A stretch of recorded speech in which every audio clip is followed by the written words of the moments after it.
button is pushed.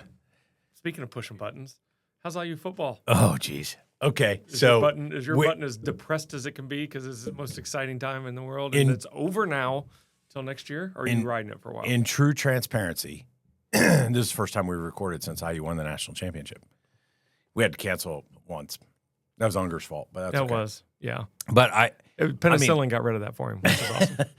I mean, unreal, right? And we've been talking about it all season on our podcast, on and off. And I've watched so much bad football at IU that it was awesome. Did you tear up? No. I did not tear up, but I was streaking in the quad, man. I was streaking in the quad. It was quite a thing. It's been great to see, and proud of the good old Hoosiers. You can tell you're on your way down from that. Or are you still riding a little bit? Is that an IU shirt you have on underneath? No, it's not. It's not. It's a red Nike on the side. Yeah, I thought they were Adidas company. It's not. But I've been wearing a lot of Hoosier gear. That's for sure. And you just walking down the street and it was like, well, the tattoo you showed me was awkward. So no, it's been fun. And listen, I'm the first one who absolutely hates it when people say, there's a lot of people in our industries that say, they pass a fire hydrant and they go, oh, that reminds me of a leadership lesson. And they post on LinkedIn 3 pages of crap about what this fire hydrant reminded them about this horrible CEO they used to work for. And, Yeah, I see those. So I hate that. I hate that. Those. And I think it's a masterclass in what great cultures can do and great leadership can do to turn around an organization pretty fast. What a great segue. Yeah. So I think that's what we're going to chat about. We are, but let's check in. Like we haven't talked in a month. What's going on in the Hauser household? Everybody seems to be fine. Hopefully the daughter and son-in-law move home soon. So excited about having them close. What's hopefully about? Like they both have interviews back home. Nice. They have decided that they want to start their family back here, which means maybe someday I'll have a grandchild close, which is pretty exciting. The odds are in your favor. You got a lot of kids. We're going to have some. Yeah. Yeah. Yeah, that's why I'm still working. I'm no longer working for the kids at home. I'm working for the kids that are going to come along. Yeah. Yeah. Have you ever thought that if all of your kids had as many kids as you'd have, that you'd have 64? Yeah. Remember, I'm a math major. That's 8 squared. Yeah. Unbelievable. Yeah. That'd be. Like, what would Christmas? I have a hard enough time remembering Christmas experience be. We'd have to get a bigger. You'd have boat. to have all the kids wear name tags. Yeah, I have a hard enough time with the 8 I have. I go through a litany of names. And so if I get grandkids, and I call my kids most of the time by number. Where's 4 and where's 5? So there was a kind of funny story. So I worked my first job out of college. I was the PR director for the Olympic baseball team. Great job, right? Yep. Got to travel all over the world. And every time we go to Japan, there was this legendary baseball coach. He was retired at the time. His name was Rod Dato. He coached at USC. He was legendary, right? Well, he would go with us every time because he was in love with Japanese baseball and all that. So he'd go with us. Well, he would walk around and anybody he'd see would be like, "What's up, Tiger?"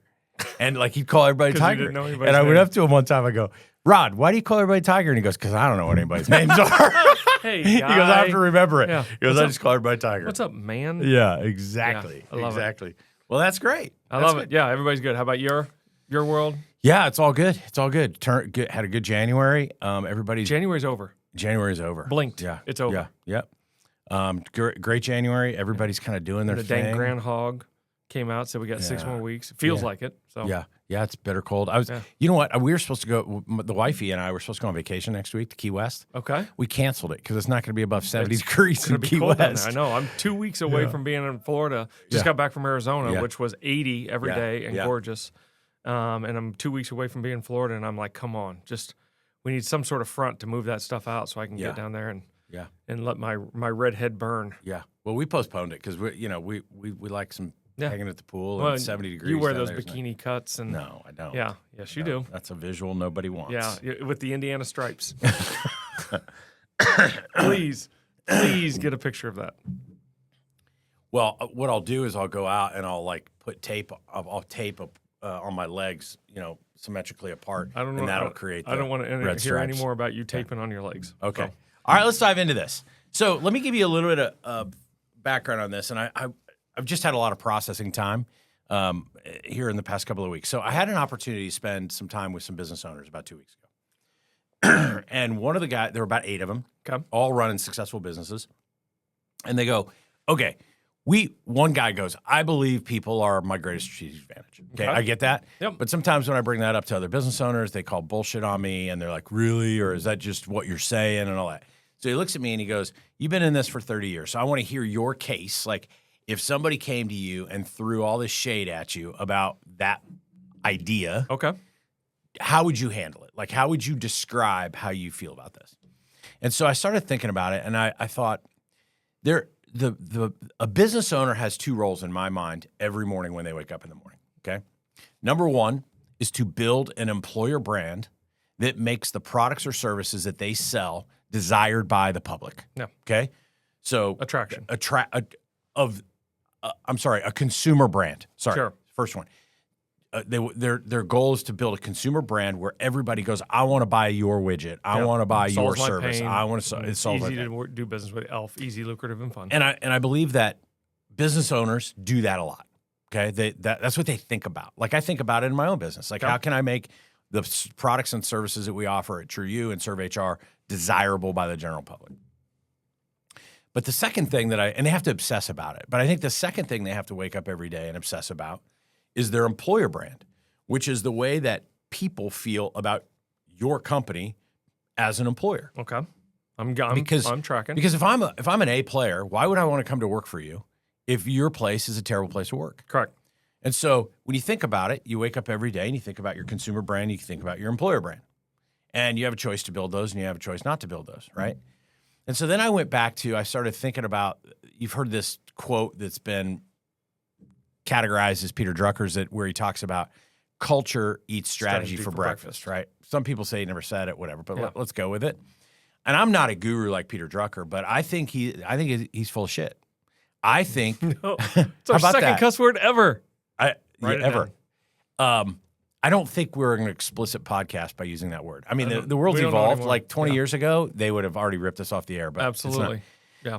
But I believe that culture is the strategy. And I know culture can sometimes be a word that people receive and they're like, okay, that means pool tables in the break room, and it means you got to pay people the very best, and all this kind of stuff.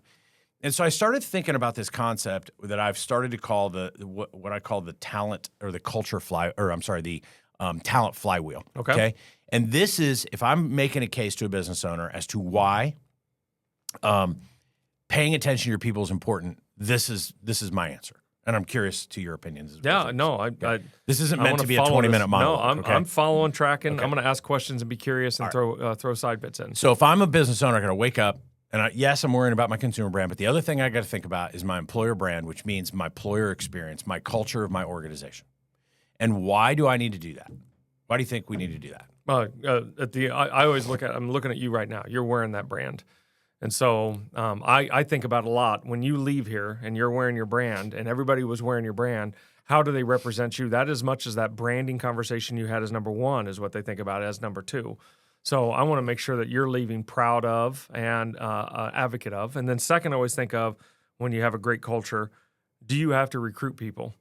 Or does the people in your organization take care of that for you? Because they've got people that they look at and be like, why are you so happy at work? Why do you enjoy what you're doing? And then how do I go work there? Yeah, 100%. The reason why and sometimes I don't want to use the word culture because people have this. Yeah. I call it employee experience. Yeah. Right.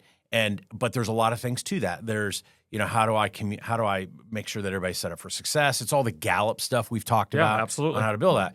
So if we use the IU football team as an example of this. When Kurt never saw that coming. Well, at least I'm not talking about a fire hydrant. By the way, that's a red cup. It is a red cup. Not crimson, though. Okay. Like I use crimson. So, but think about this. So when Curt Cignetti came in, he first focused on player experience. Mm-hmm. Player experience doesn't mean that everybody's like getting massages every day. Yeah. Player experience is, do they know what's expected of them each and every day? Is it crystal clear as to what the goals of the team are? Clarity and alignment. All that kind of stuff, right? And so he was also really clear because there are certain players that were going to thrive in that system, and certain players that weren't. Absolutely. Right? So let's build this player experience, and in corporate America, this employer experience that is then going to do what? It's going to attract and retain A players. That's all we talk about is attract and retain, attract and retain. So step one is owners of businesses need to show up, build the employee experience, right? I'm good. So that they can attract A players and retain them, okay? Because A players want to work for a winning team. They do. Okay?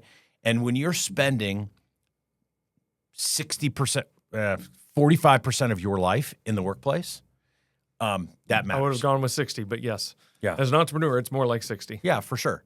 And so that's an important piece of it. I've got to create a place where people are excited about coming to work. Absolutely. Yeah. Are people excited about coming to Thanksgiving? Yeah.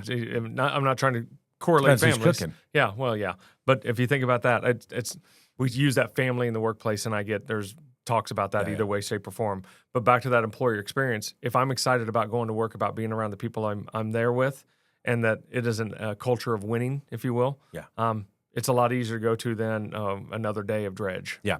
So Jim Collins, right? Of course. Jim Collins. Well, he talks about the flywheel effect. Of course. Okay, in his book, Good to Great. Yep. Well, what he talks about is at every stage in the flywheel, you should be able to say, if I do this, I can't help but. Okay. So if I build a great employer experience or a great culture, I can't help but attract and retain great people. Yeah. Right?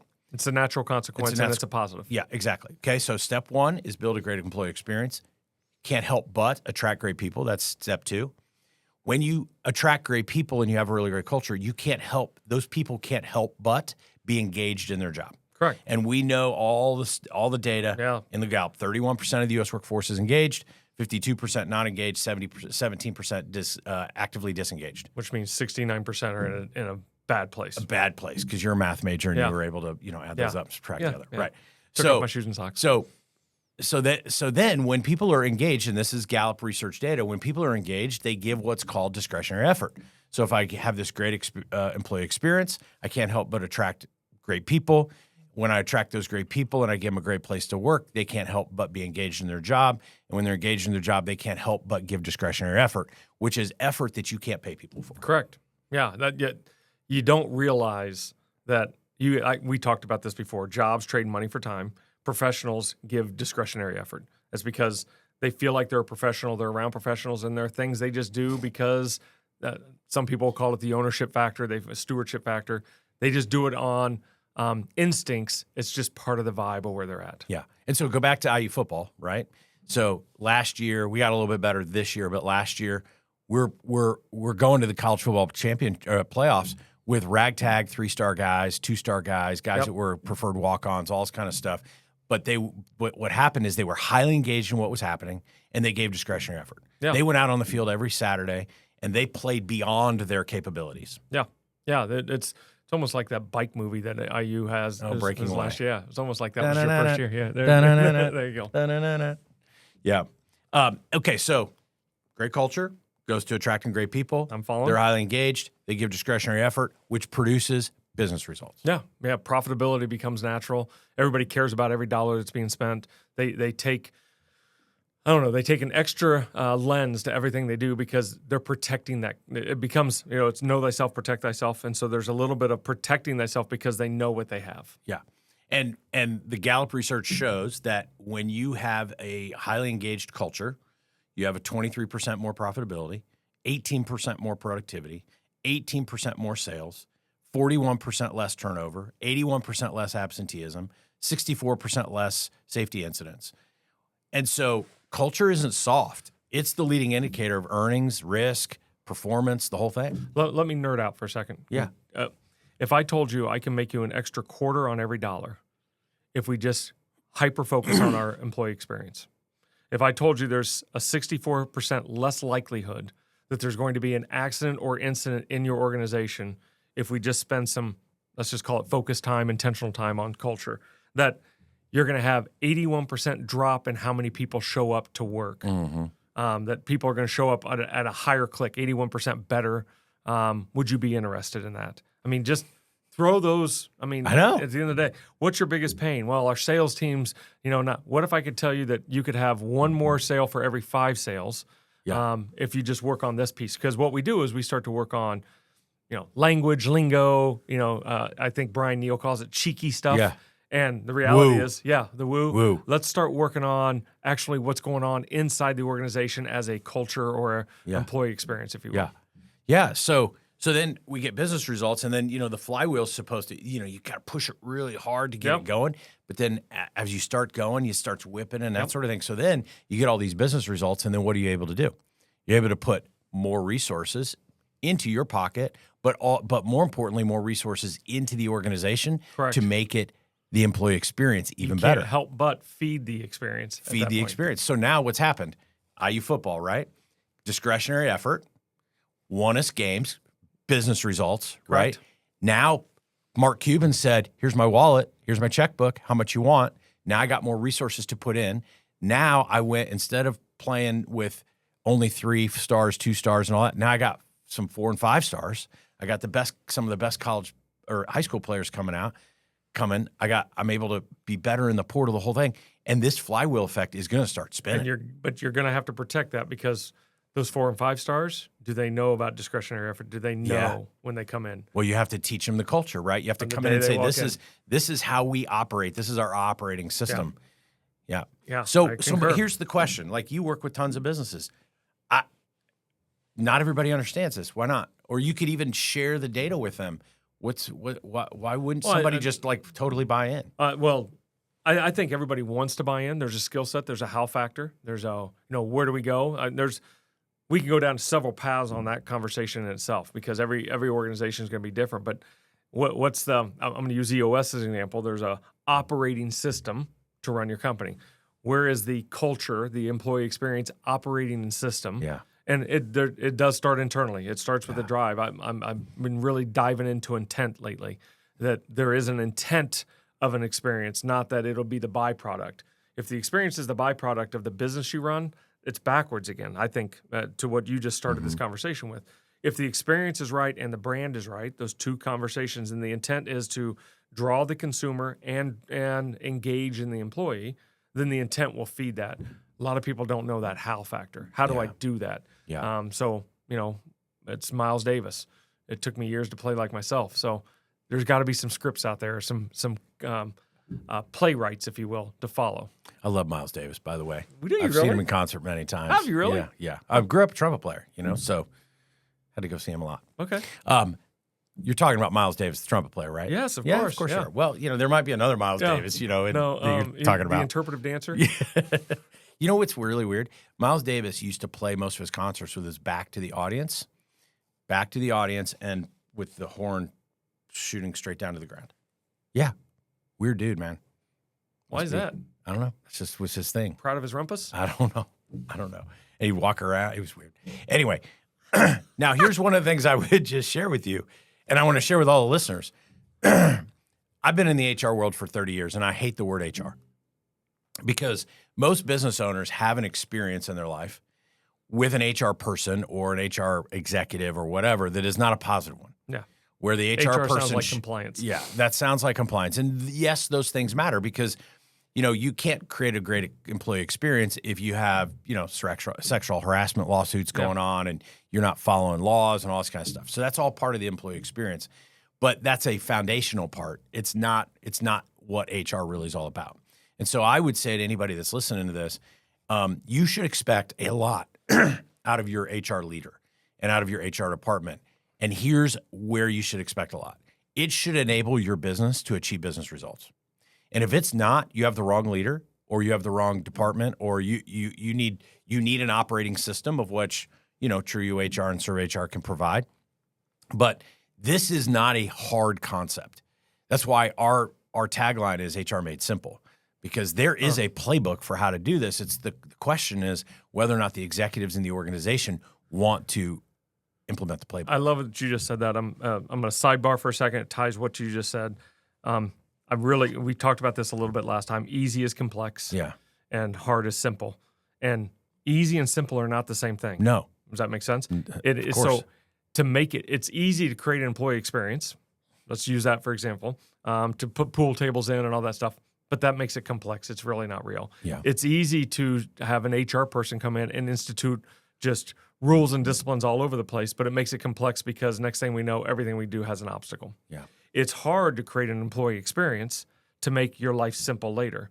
So it's hard to create and say, I want this HR person not to be just guardrails for the company. I want them also to be part of the rocket ship, if you will, the thrusters of the company. And so if I do that, it'll make things simple on the back end. And everything we're talking about, and I love you said HR is made simple. To do the simple work, you got to do the hard work. Yeah. Does that make sense? Yeah. And that's what you guys say, hey, we understand what the hard work is. Yeah. And we have a playbook for it. Yeah, we have a playbook for it. And it's not easy. Yeah. But it's hard and worth it. Yeah. Short-term pain, long-term gain. Yeah. So when I know I've shared this Defender story many times on this podcast, but when I first got there in 2009, they already had a good culture, but it was all about like the whole strategy from growing from 100 million to 750 million in 7 years was all about creating an amazing employee experience for our people and attracting great people. Yeah. And then they couldn't help but be engaged in their work and couldn't help but give discretionary effort, which drove business results. And then we just threw more back into it. And I just think that's why I go back to culture is the strategy. Whether you want to call it employee experience, you call it culture, whatever you want, but that is the strategy. Yeah, I love that you called that out earlier, that culture eats strategy, and you used the bad word. But yeah. I concur. Culture is the strategy. It is the strategy. And I'm gonna steal your term, is the strategy. It is the strategy. Yeah. So awesome. Well, go Hoosiers. Yeah, that was fun.